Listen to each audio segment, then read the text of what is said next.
So this is the easy way to install P10 trigger into your P10. We're going to start by driving out that solid pin right there.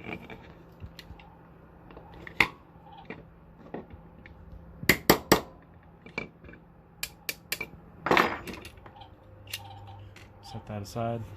And then we're going to pull forward on the trigger bar right here to expose the pin that holds the trigger shoe onto the trigger bar. And then we can just pull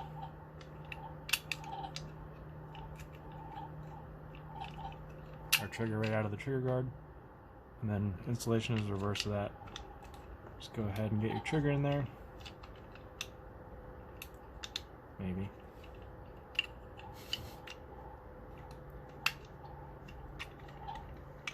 Line the holes up,